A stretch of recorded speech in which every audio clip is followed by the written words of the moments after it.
Hey there, guys. It's mid to late September here in the Midwest. We're going through the combine and all of our heads getting ready for harvest here. This is a Deere 606C corn head, 6-row corn head that we're working on here right now. We've got the stalk rolls off and the deck plates and gathering chains and kind of going through a bunch of normal head maintenance stuff. And I thought I would make a video quick here, guys, on replacing the seals that are at the on the stalk roll drives. And turn the light on here. So if you guys have run into this before, you can see the stalk roll drive on the right is pretty dry, and the one on the left, you can see the gear oil kind of seeping out of there and creeping up the roll. This head has kind of a mixture of some that are dry and some that are wet. I'm only kind of doing the ones that kind of are leaking or kind of showing some signs of leakage, because these are pretty time consuming to replace. I guess my first one here took me about an hour. Now that I got a method down here, I think maybe I could do these maybe in a half hour. But this is actually can be pretty tricky to get apart, so just wanted to give some tips here on what I did to get it apart. I'm not saying this is the best way, but it worked for me.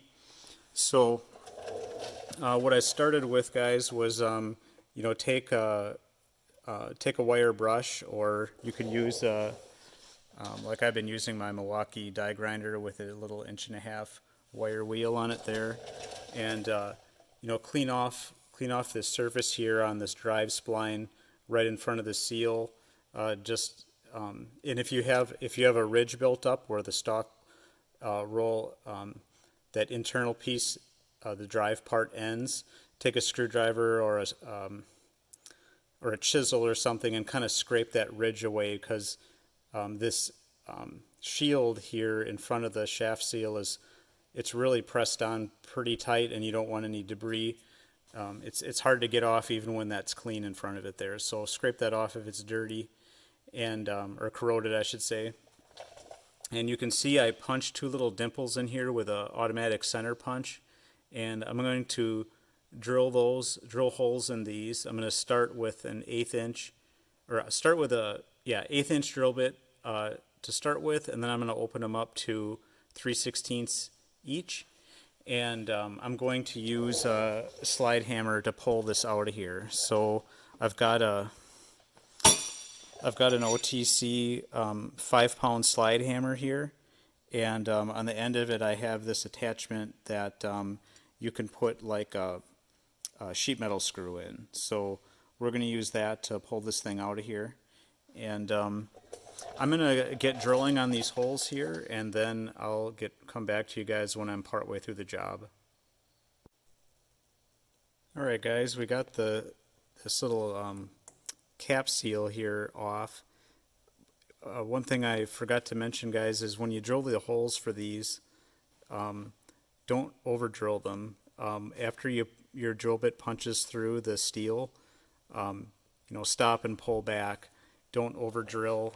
If you drill too far, you're going to punch through the main seal, and it's not the end of the world. We're going to pull this thing out anyway, but you're going to have gear oil leaking out while you're kind of trying to get this seal off if you over drill and punch through the main seal. So just a note there. So I'm going to pull this guy off now, and we're going to start working on cleaning up the nose of this drive. So this cap seal here that I just pulled off, you can see it kind of seals on the OD of this housing, and the shaft seal is the thing that seals the gear oil to the shaft itself. So it's kind of a 2-piece thing. So I'm going to work on using my wire wheel here and cleaning this up, and then we'll start working on getting the main seal out of there. For the part numbers for these guys, this cap that we just pulled off here with the molded rubber inside is this part number, DE 19746, and then the actual shaft seal, with the kind of the garter spring, kind of a real typical looking oil seal here. This is DE20072. And I should probably mention too, guys, this, I mentioned the corn head here is a 606C, but I think there's a older and a newer version of this corn head, and this is the newer one that kind of has these 4 drive splines on the stalk rolls. I think there was the older version, I think is, it's like keyed or something. It doesn't look like this. So that's how you tell the difference between the two. So yeah, we're going to work on cleaning this up, and then I'll come back to you guys when it's time to start getting that main seal out of there.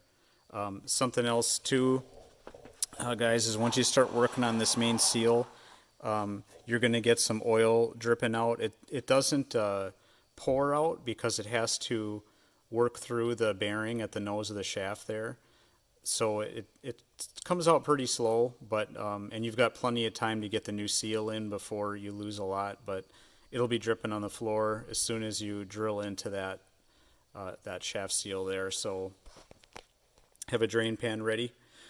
And that's it for this part, guys, and I'll come back to you when we start working on the main seal. One thing I forgot, guys, is when you're slide hammering this thing out of there, it doesn't move very much each pull. This cap has a pretty good press on the shaft. So after you get a couple hits on it, stop, move over to the other hole. The seal will move maybe a 1/16 of an inch, stop, move to the other hole. It's a pretty slow process. Probably takes two or three hits per session, and you're only going to get maybe a 1/16 inch of movement each time. Once the seal gets to about this area here, it'll start to move easier, and you can finish it off with a punch. I just used it's like a 5/16 3/8 inch rod. You don't want something very long because for hitting down on the bottom, it's you don't have a lot of room under there because the drives are kind of in the way for hammering. So kind of use a short punch, and just a 16-ounce hammer works pretty good. So yeah, I wanted to mention that, guys. I'll be back to you here in a second. All right, so to get the primary shaft seal out of there now, I drilled a hole. I drilled a 5/32 inch hole right in the center of the seal, and then took a seal puller. This is a Blue Point YA105 seal puller, made in USA, as all your tools should be. And stick the small end of the seal puller point up into that hole that you drilled, and then tap on the bottom of your seal puller with a 16-ounce hammer, and just keep tapping on it as you're rotating it down to keep the tip engaged with the seal. And once your tool bottoms out on the face of this housing, just apply a little pressure, and the seal should pop out like you see here. So once it pops out, you can take a screwdriver and get it the rest of the way out of there.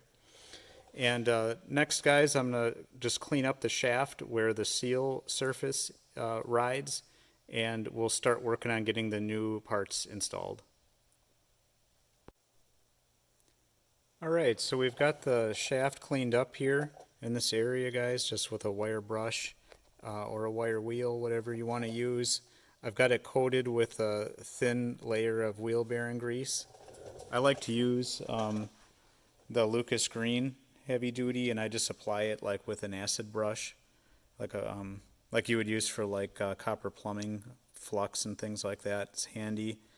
And then you can take your seal, you can take your cap seal and then your shaft seal and mate them together. You'll use the cap to push the main seal in as a single unit. So I coated everything in here with some wheel bearing grease too, just to reduce chances of something getting cut during installation. And what I'm going to use to drive the seal on, You know, you